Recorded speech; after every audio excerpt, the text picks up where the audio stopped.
Hi, everyone. Welcome to Thanks for Sharing. I am your host, Jackie Pack. I'm glad to have you back with me today. Today's episode wraps up our 5-part series on pornography. The use of pornography, pornography addiction, all of that good stuff that we need to talk about. In today's episode, I want to move into what I would call the deeper healing work. And this deeper healing work isn't different for people who were dealing with a pornography addiction or sex addiction in its other forms. Often the deeper healing work is similar for people who are recovering from trauma or attachment wounds. Sometimes I think we have a lot of differences that people enter therapy rooms to work on, to focus on, and to seek out help.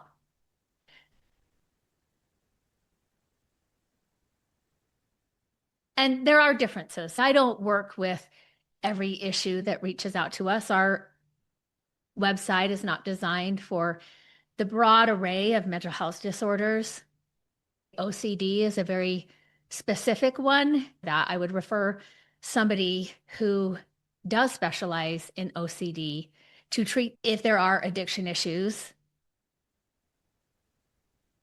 Often they will refer back to us once the OCD piece has been adequately addressed. So the process of coming in to work with a therapist may be somewhat broad and wide. But as we move towards the deeper healing work, there's a lot of overlap between the different issues and what we are addressing as we do that type of work. Years ago, this would have been before COVID, 2015, 2014, something like that. And Utah, like a lot of red states, I think, struggle to have great 12-step meetings. I'm not saying there aren't some good meetings out there, but particularly what I heard and what I found from clients who went in person to 12-step meetings for sex addiction was there weren't people working the steps. There were no available sponsors because nobody was sober. And what I found was it might be a very small meeting, which makes it hard to really get the depth that you need to sustain you in that work. There were hit and miss ones that they could find. And at that time, there weren't a lot of options when it came to online meetings.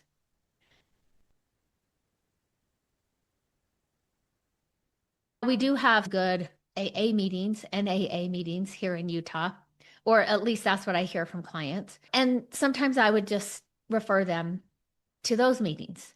And I would tell them, be honest, that your primary addiction is not drugs or alcohol.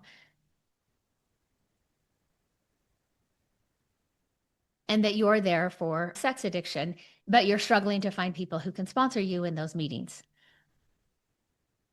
People I know who are very active in the 12-step community in other states, friends that I have, will say it shouldn't really matter. Some groups get pretty rigid. You have to have their specific addiction, but other groups look at it more from the lens of addiction is addiction and the solution is the same. There's not a lot of differences in the solution. And so I would have them go to AA meetings or CA meeting or NA meetings. And they were getting more out of those meetings, but they would talk about their specific addiction.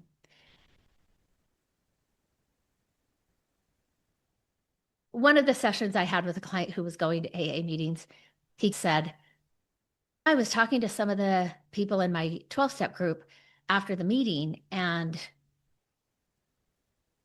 some of them were asking, hey, you go to therapy, right? Could I get your therapist's name?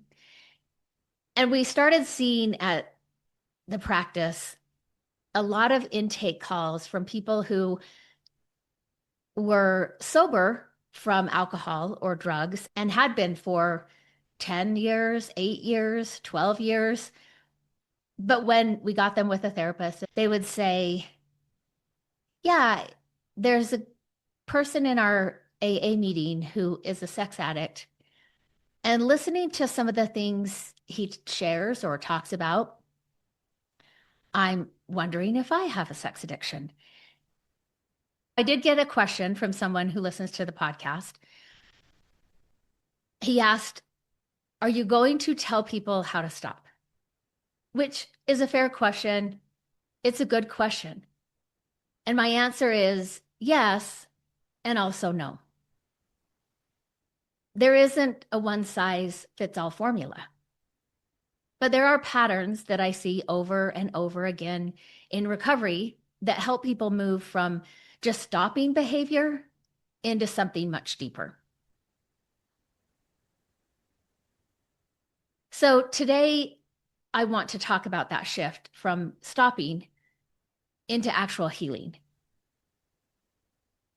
Let's start here when we're talking about that. I will tell clients white-knuckling works for a time period. If someone is motivated, especially after consequences, whether they were discovered, they have a lot of fear, there's costs on the line, they can often stop for a week, sometimes a month, maybe 6 weeks or 2 months. And during that time, what I will tell them is motivation right now for stopping is emotional. It's intense, it's urgent, but also motivation fades. And that's where discipline has to come in. When I say discipline, I don't mean harshness. I'm not talking about punishment. And I don't mean rigidity. When I'm talking about discipline, what I mean is the decision has already been made. Recovery starts to stabilize when someone has decided, I'm not living that way anymore. Not because I feel strong today. Maybe it's not because I'm scared today or stressed today or overwhelmed today. But I want to do something different with my life, or I want to feel different. I want to be somebody that's different. Motivation will get you started, but discipline is what carries you when motivation drops. I also will acknowledge that discipline doesn't always work right away. People relapse. They'll say early sobriety happens more in spits and spurts. They might stop for a few weeks, fall back, and then recommit and struggle again. I've had clients who are single when they start working with me, and at some point they're in group therapy with other men, and they'll hear them talk about their relationship and the distress that's showing up there, the damage that has been done there. Initially, what they've heard is that's what's keeping them going. That's what's bringing them back to focus on sobriety. And they might say, oh, I'm missing that. I don't have that piece. But they also can acknowledge that sounds somewhat harder having a partner involved. And while I'm single and I'm not hurting a partner, I have to recognize that it's hurting me personally. I have to recognize maybe it's hurting me as a father, but that's not necessarily something that they actively face the way other guys in the group do.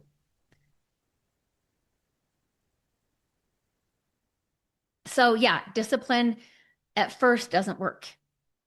And white knuckling would fall more in the motivation category than discipline. But at some point, discipline starts to work. And what I see when discipline begins to take root is that it shifts from force to identity. It stops being, I have to control myself because my wife might leave me. I have to control myself because I don't like feeling out of control. And it becomes, this is who I am becoming. Usually they've had some experiences when they're white-knuckling of this wasn't that bad. And they might even be getting some feedback about themselves that other people are noticing. I have a client I work with, and when he was first starting to get sober, his addiction, there was sex addiction. There were also drugs and alcohol. We started by addressing the drugs and alcohol because often that is what led to the sexual acting out. And he was going to be out of town for his kids' basketball tournament. And he had done this particular trip for this tournament multiple times. And so we were talking about, okay, so you're sober. I want to say he was 4 to 6 months sober, somewhere in that time period. And he had talked to me about this tournament before, and he was saying, Jackie, everybody drinks at this tournament. All the parents are drinking, and I'm going to stand out. And so we talked about how that would feel, what he could do to keep himself busy and not feel tempted to slide back into his drinking. And we set up things that he could do to get through that weekend and focus on his kid, who usually during the tournament, I wasn't really focused on him. I was drunk pretty much the whole time. We talked about what that might look like, be more present throughout the weekend tournament. I met with him for our next session after the tournament, and I asked him, how did it go? And he said, actually, it went really well. And I said, that's great. What did you notice that worked? And he said, well, it turns out there are parents who don't just get completely wasted during the tournament weekend. And I said, oh, really? And he's like, yeah, they just don't hang out with the parents who do. And he's like, when I realized that, and they invited me to go to dinner with them, to hang out with them, to sit by them, he was like, I guess I just had no awareness that they were there at the tournament. And he said, so that was helpful. And I wasn't planning on having that at the tournament. And then he talked about, I had just made a decision that drinking had a chain reaction where I always felt shame, although often that came out as anger. And I don't want to live that way anymore.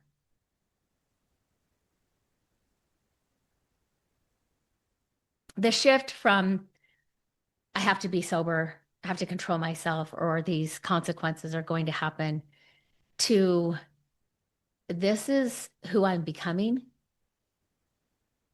that's built through repetition. Sometimes it's built through failure, or what clients often call failure. Setbacks is another way to look at them. And it's also built through recommitting and through showing up again and starting over and staying with it.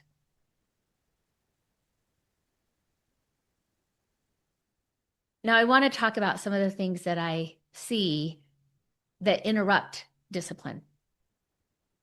So the first thing I want to talk about that interrupts discipline is future tripping. Often people will jump ahead to some big event, whether that's a test or a work deadline, a relationship milestone, a future fear, and they start living there mentally in that time period that's in the future. They rehearse failure. or fantasize about success. They sometimes worry about what might go wrong. But overall, what's happening is they're disconnecting from the present moment, from this day. And often I will tell clients the arrival at this future event is actually only made possible by the process of getting there. The process of getting there is what builds the capacity to arrive. Discipline isn't about controlling the future. It's about staying anchored in this moment and in each moment, this hour, this day. So now let's talk about anchoring behaviors. What are anchoring behaviors? They're things that orient you in the direction you've committed to. That might look like eating breakfast every morning, making your bed every day, not hitting snooze, or setting a limit of I hit snooze once and then I have to get up. And you get up when you say you will. These aren't random habits. I often say anchoring behaviors are daily rehearsals of choice. It's what builds discipline. Also, you can't just eat breakfast and expect a fully aligned life the rest of the day. But how you start the day does matter.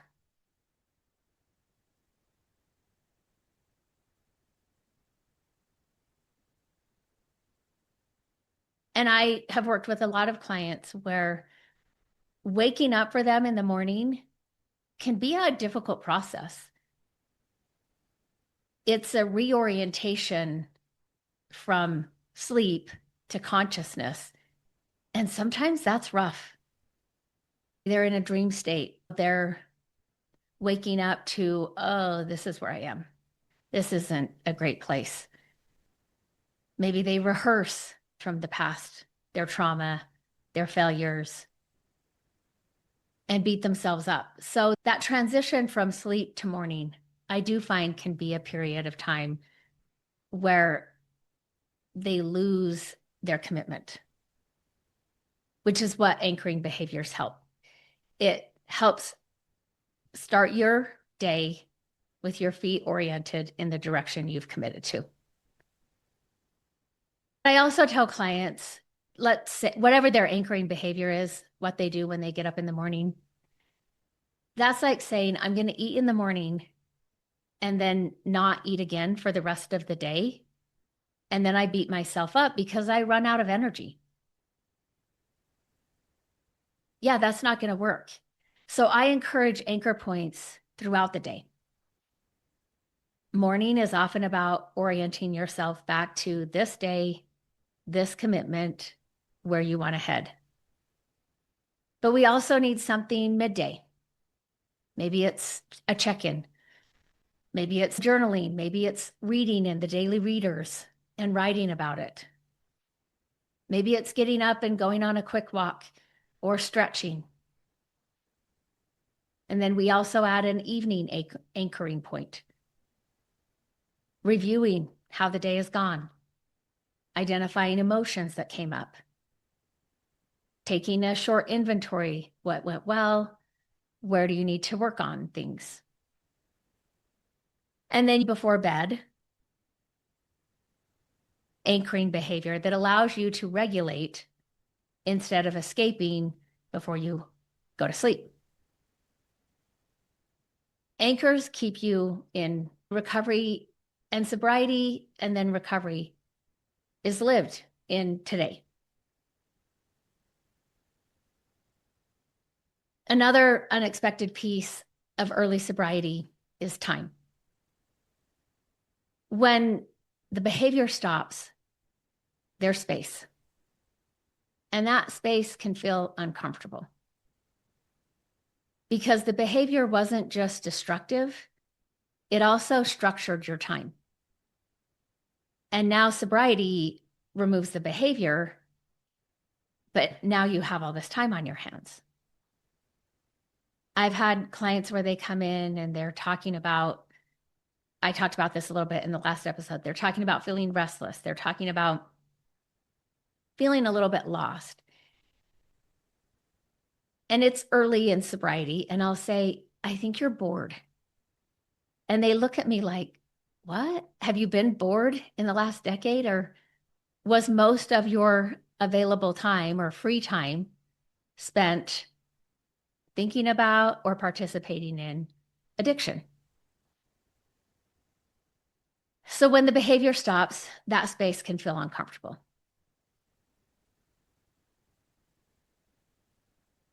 Recovery has to teach how you live inside this space that's left. I don't typically ask, how do you fill the time?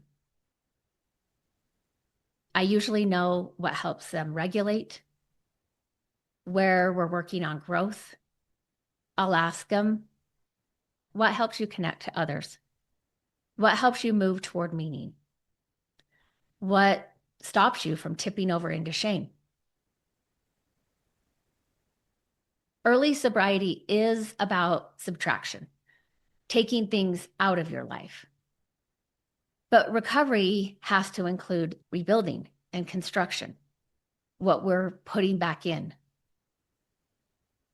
This is where procrastination often shows up. I will tell clients, addiction actually trains a strong short game, but a really lousy long game. So what tends to happen is there's avoid, and then they have to sprint. Or it's just as likely that they avoid, and then they freeze and move into relapse. That space between avoidance and action becomes valuable territory in recovery. What I see with procrastination, with a lot of the clients that I work with when we're talking about it, they'll say something to me like, I know I have a presentation coming up, or I know I have a project coming up.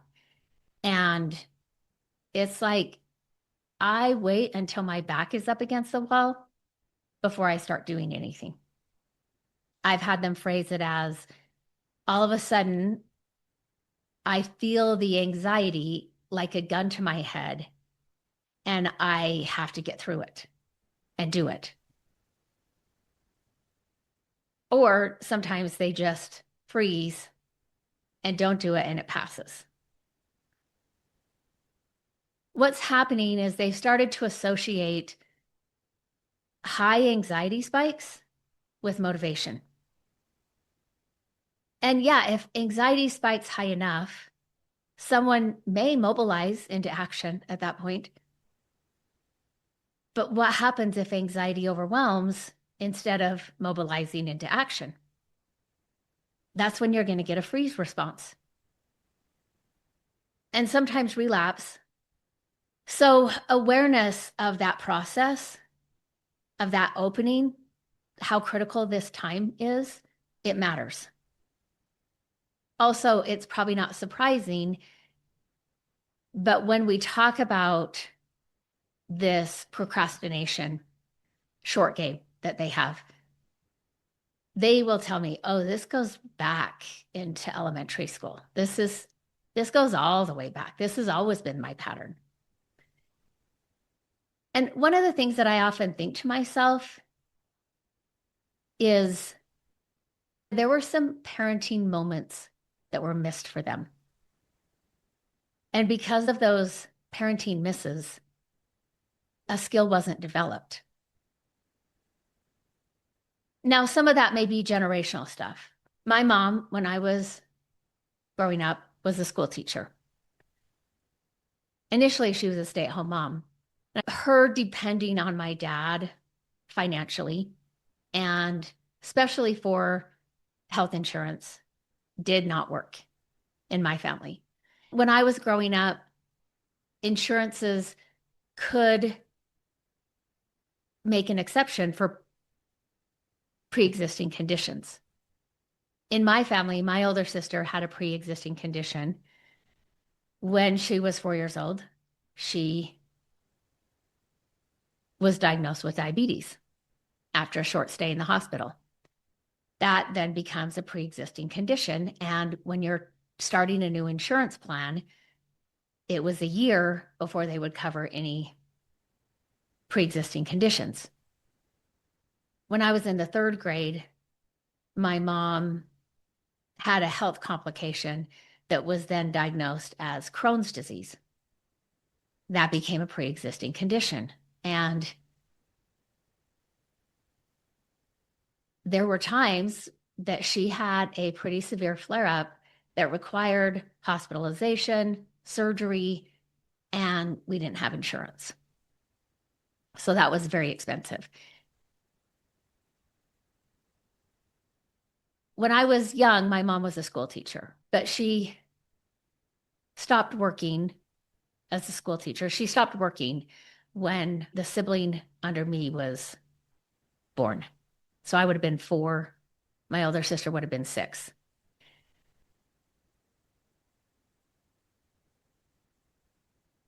And she stopped working to stay home with the kids. She had 3 more kids after my brother was born.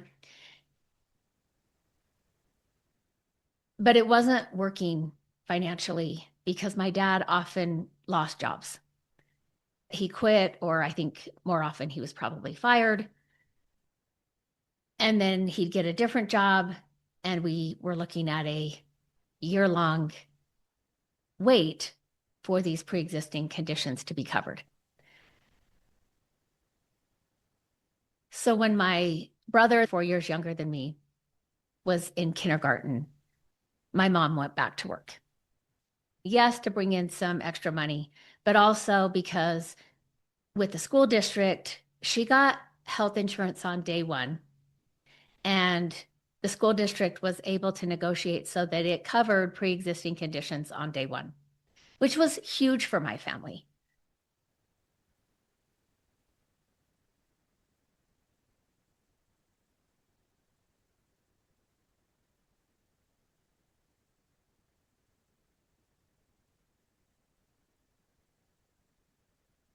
I got off on a tangent there. Let me bring it back. I was talking about a parenting myth with homework. So my mom was a school teacher.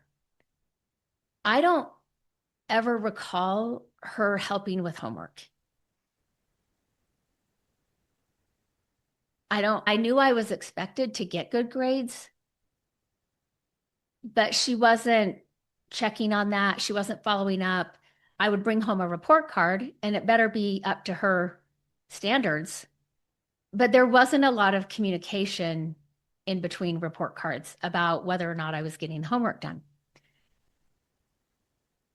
So when I was a parent, I was a working mom, but often I would come home from work and I would be cooking dinner. And that was when I would get the kids and say, okay, sit down, we're doing homework while I'm cooking, dad's here.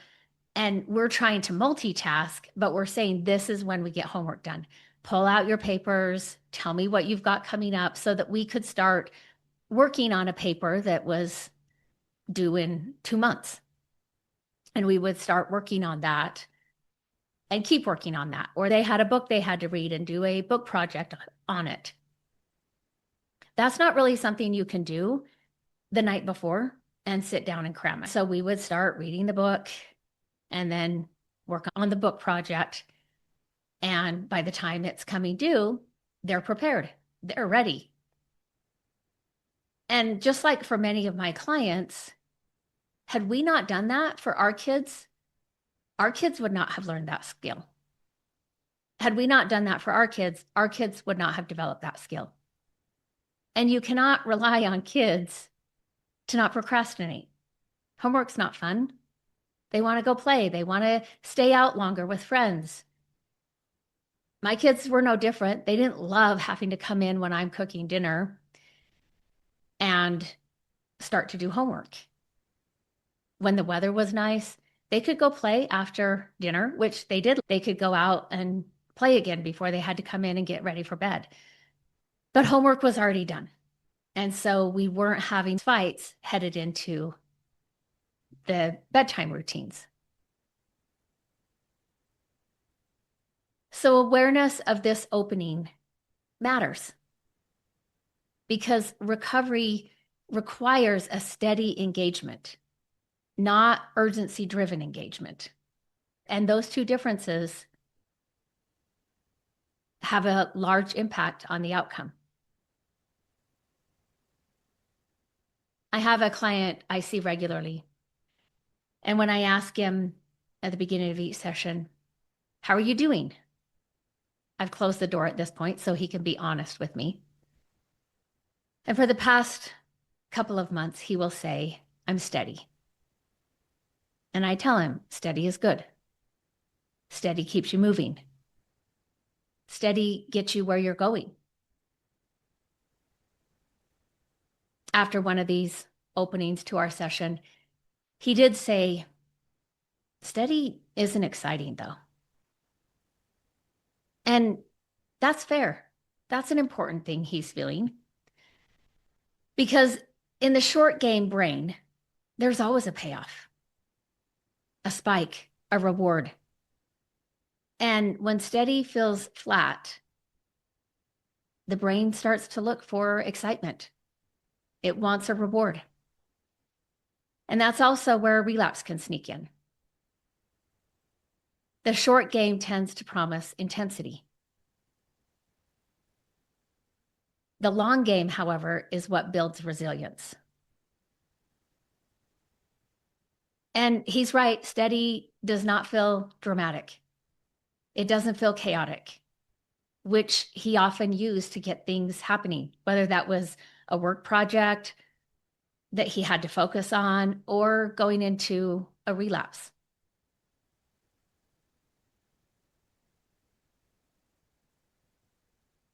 And so I will tell him, steady gets you where you're going and it helps you build capacity. We've done enough talking about his childhood that I can also say we have to rebuild these skills that got skipped, that were missed because your parents didn't do that for you. Sometimes with other clients, they'll tell me about something hard that they went through, but they got through it. Maybe they reached out to me and said, hey, this is really hard. This is how I'm feeling. I just thought somebody should know, which is very different for them. Is shame coming up? Is their perfectionism coming up? Because I need to know that. The key when shame comes up, I tell clients, you can't power through with positive thinking when shame is correct.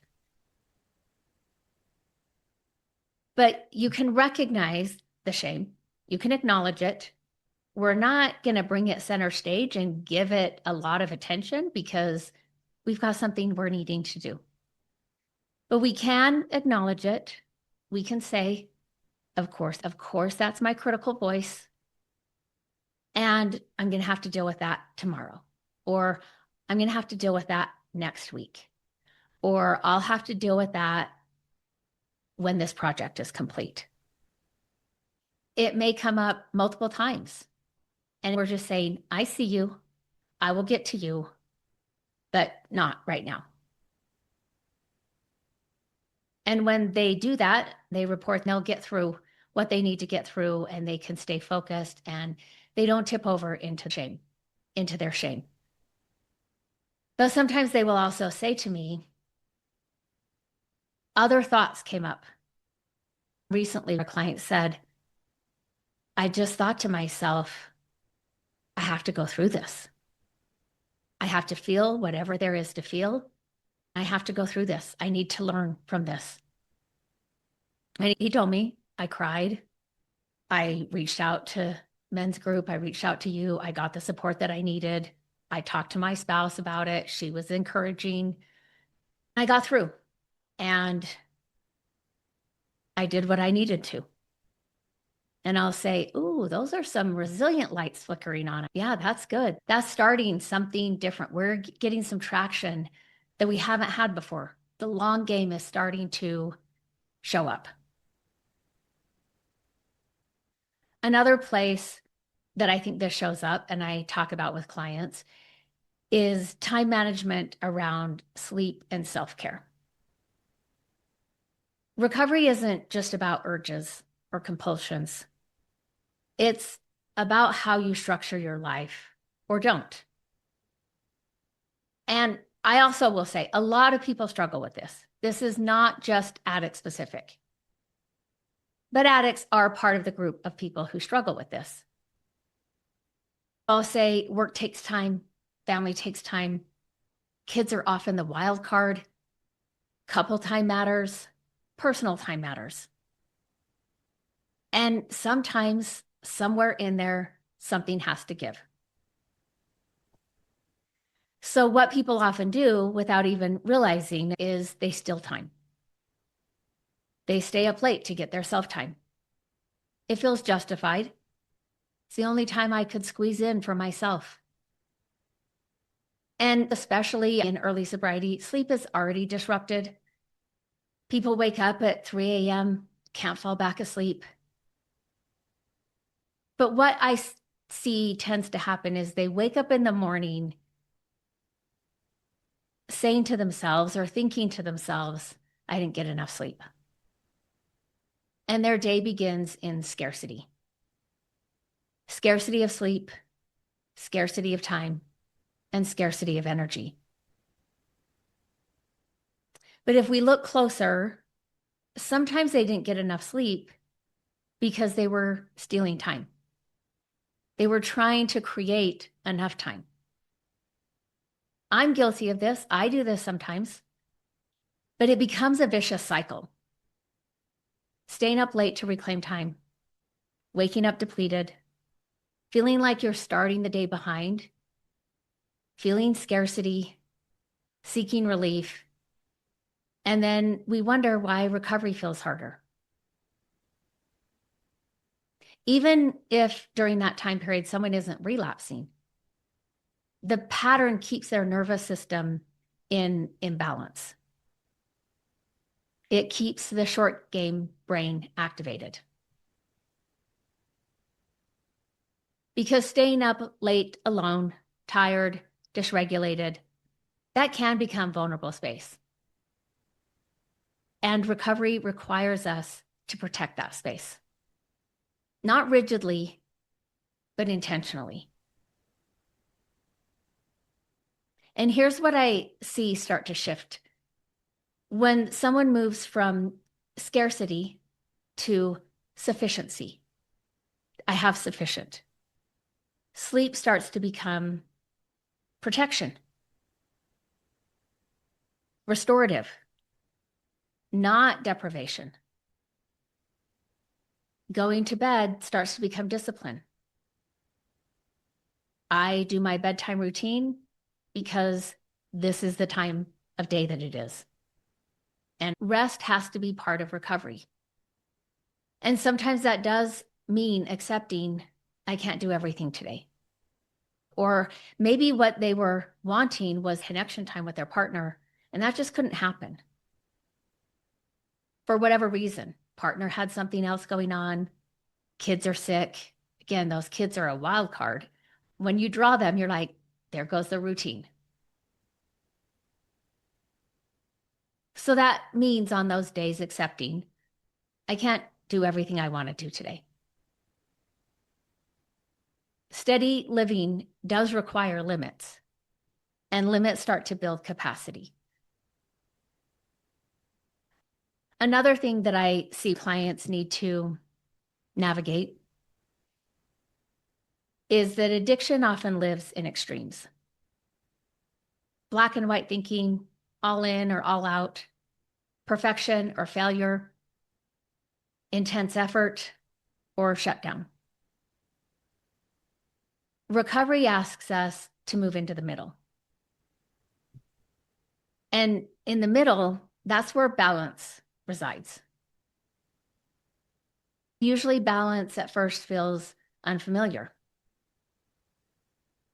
When someone's been used to emotional spikes, whether that's high shame, high anxiety, high dopamine, or high urgency, steadiness can feel almost boring. I remember years ago, this was one of my first jobs as a therapist. And I was working with a client who had a drug addiction and to anchor it in time. This is like the 90s or maybe early 2000s. And one of his triggers that he identified was being at the mall and hearing the, what's it called? Let me stop this and look it up. Okay, so he would be out at the mall, maybe with his wife, and he'd hear the hum of the ATM. He wasn't necessarily using the ATM, but he would hear the ATM. If you don't know what an ATM is, I would say Google it, look it up on YouTube. It made a very specific sound that you would hear like background noise. But for him, that was part of his ritual. He would often go to an ATM, withdraw cash, and pay his dealer before acting out. And so we had to plan for that because that was just part of the background. His wife was pregnant. And we were talking about how recovery felt boring. Recovery felt, it was just not exciting. And he was asking, is this going to be the rest of my life? And so I talked to him about the fact that you've been living in extremes and your nervous system was trained for something that isn't realistic. And one session he came in, his wife had the baby, and he came in and he was like, that was better than a high. I loved that. The labor process, seeing my son born, like that was the most amazing thing. That was better than a high. And I said, okay, but that's not going to happen every day. Yes, witnessing the birth of a child, your child, is amazing. It's so powerful. There's so many emotions that happen. There's so many emotions that you will feel. But that's not where we live. Your wife cannot give birth every day. This is how a nervous system is supposed to function. We are steady, doing what we need to do, and there's moments.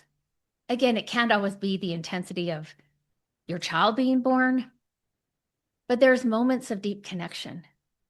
There's moments of personal success and pride. There's moments of, I did what I needed to and it worked. I'm happy and proud of myself. That's not boring.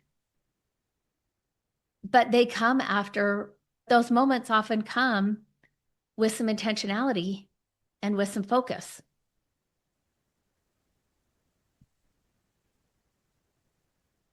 When somebody is used to spikes, whether that's high shame, high anxiety, high dopamine, or high urgency, steadiness can feel almost boring. But stability isn't emptiness. It's strength. It's being able to live and participate in ordinary moments and not escaping them. In therapy, we often talk about the window of tolerance.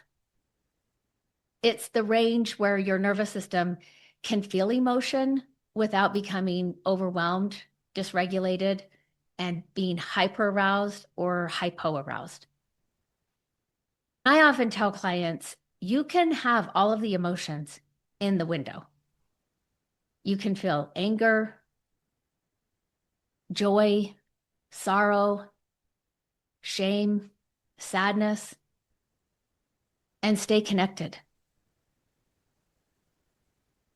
It just requires us to be able to tolerate what we're experiencing.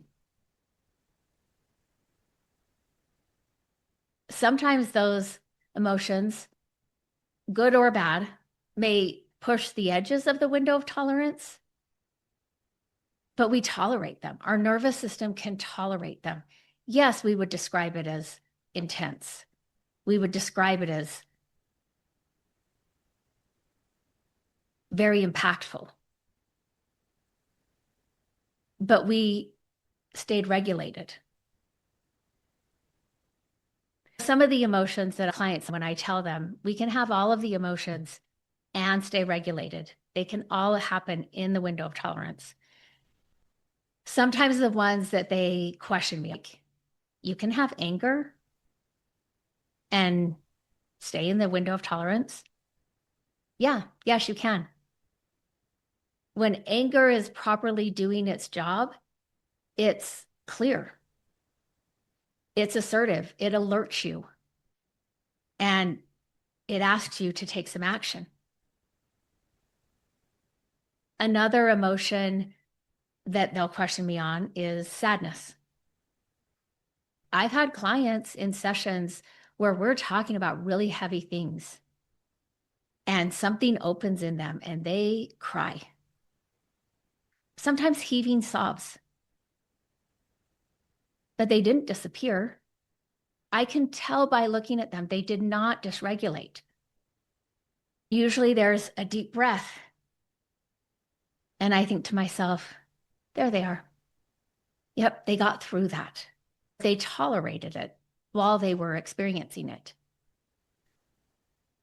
And then probably the third one that I'm thinking of that I'll get some pushback on is shame. Again, there's healthy shame, there's toxic shame. Shame can say, I made a mistake, instead of I am a mistake.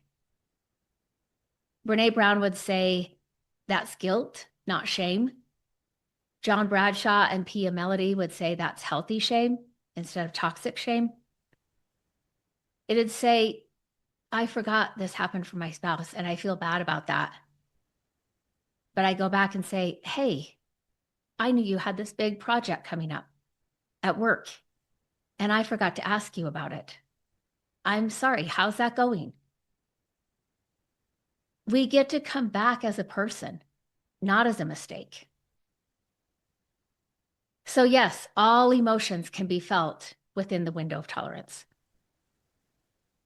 And the more we practice staying in the window instead of tipping into dysregulation, instead of becoming very hyper aroused or shutting down and escaping and becoming hypo aroused, the wider that window starts to become. Resilience isn't the absence of pain. It's simply staying engaged inside the pain.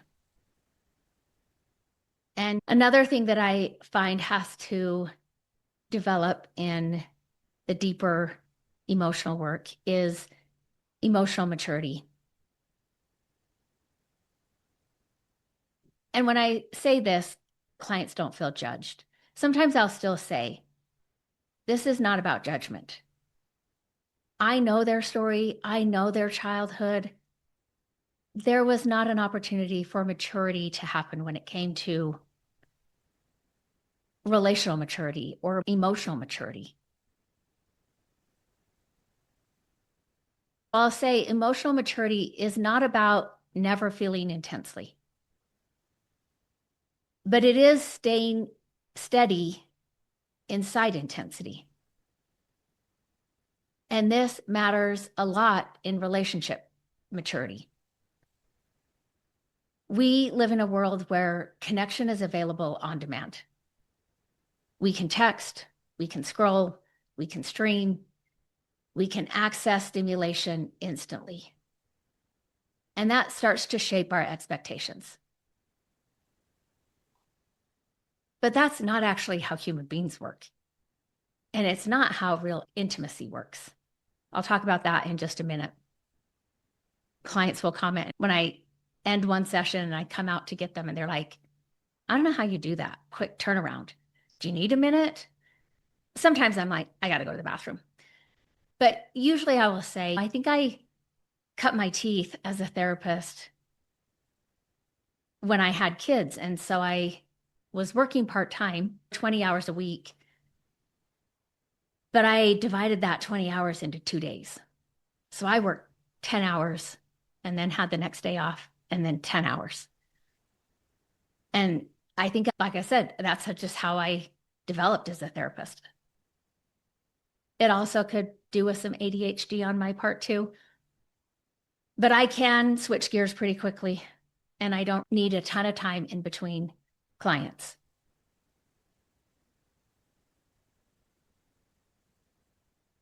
Relationships don't happen on demand. Connection can't happen on demand, even if technology makes it possible. And no human can compete with something that's available 24 hours a day and requires nothing. But what a caring, compassionate, empathetic human offers is something pornography never can. It offers presence, mutuality, attunement, being seen and being known. That kind of connection may require waiting. When my kids were young, I would tell them, you can text me during the hour, but I'm not going to see it until a few minutes before the hour, a few minutes after the hour when I check my phone. Because I don't have my phone next to me in sessions because it can be a distraction. And there's a memory that comes up on my social media every year, and it's from my youngest. She had sent me a text 20 minutes to the hour.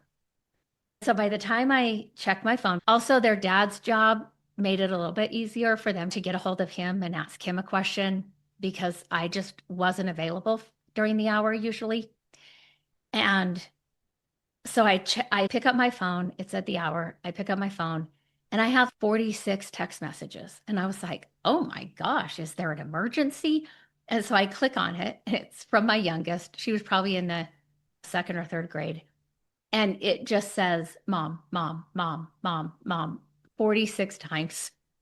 And I just laughed when I saw that. And I texted her back and said, did you need me? And she responded and said, yeah, one of her sisters wouldn't give her the remote. And I was like, okay, is that taken care of now? Yes.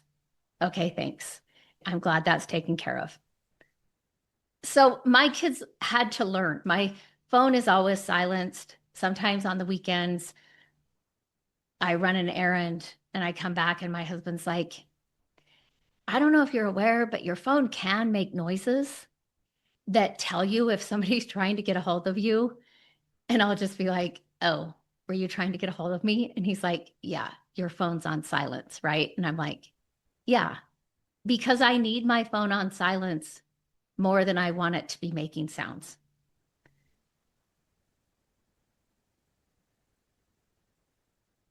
So that kind of connection with presence, with mutuality, with attunement,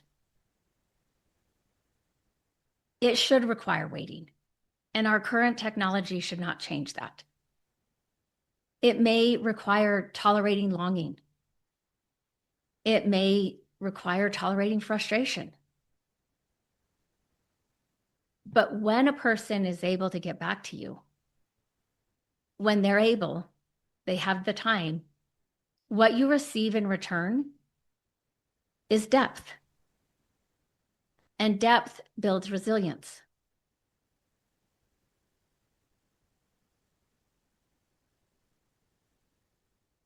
Earlier in this series, I talked about secrecy feeling haunting, like something following you.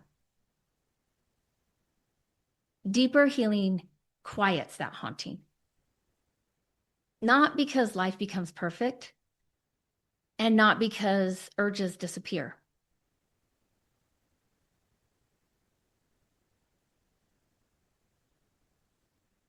The haunting gets quieter because you're no longer running from yourself. You're steady. You're anchored. You're participating. You're tolerating. And over time, the haunting gets replaced with something else. Integrity. Connection. And because you're no longer running from yourself. You're steady. You're anchored. You're participating. And you're tolerating the things that come up as part of life. Sometimes I'll use this analogy with clients. My two oldest kids, when they were young, they loved Scooby-Doo. And we would buy the VHS tapes of Scooby-Doo shows and then the DVDs. And then cable often had Scooby-Doo on. So they loved watching Scooby-Doo. And as they're watching it, I would hear it. I would see what was going on in the show. And I noticed a pattern. You don't have to watch very many Scooby-Doo episodes to see that there's a consistent pattern with every show. Usually it starts out with some place that's getting haunted.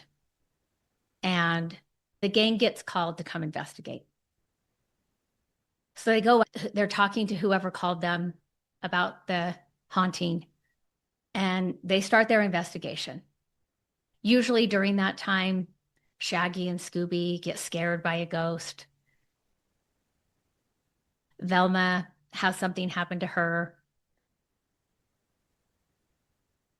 Sometimes even Fred, who seems to be pretty level-headed, or Daphne, experience the haunting as well. And so there's a time period where it's scary. It was scary for my kids, but not, it was scary. It was scary for my kids at that age. But I think because every show had the same pattern, they never turned it off and they loved watching it. So I've seen enough Scooby-Doo shows that I started thinking about this in therapy. I started thinking about it in the work I do with clients in therapy. And yeah, there's usually something that's haunting them. Secrecy can feel haunting. Unawareness can feel haunting. Lack of memories can feel haunting.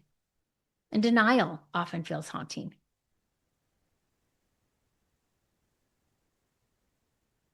They come into therapy and I get to know them. We talk about what's going on. We talk about their addiction.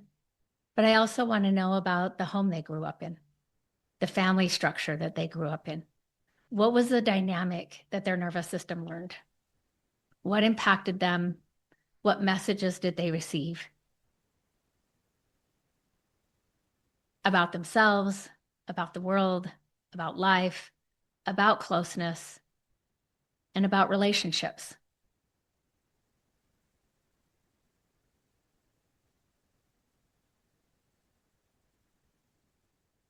And we start to get some traction. We have enough clues that we can put some things together. They start to get traction when it comes to, yes, sobriety, but also recovery. And there are times I feel like, just like at the end of every Scooby-Doo episode, there's an unmasking. They've caught the ghost. And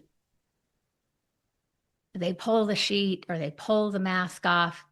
And oh, it's Mr. Jones, who stood to gain something by others thinking the place was haunted. That's not exactly how it is for clients in therapy, but it is an unmasking. It's a coherence. Now that we have some of the compartments open and we can see how the different pieces actually fit together and what the pattern is, it makes sense. And I think those ghosts that were haunting them actually become sacred as we're doing that deeper emotional healing work.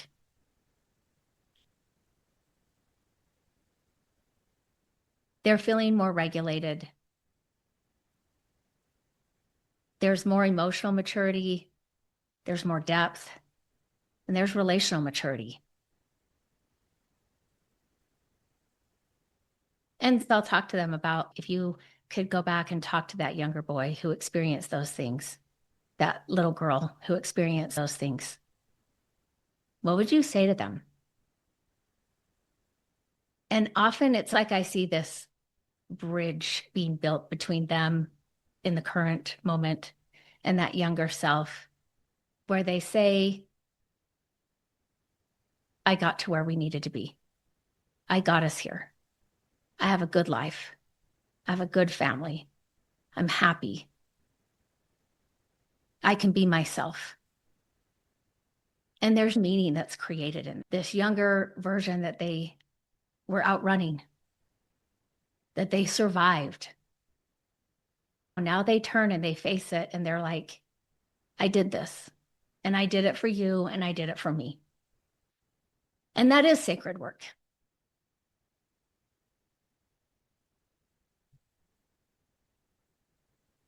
And it's worth the wait.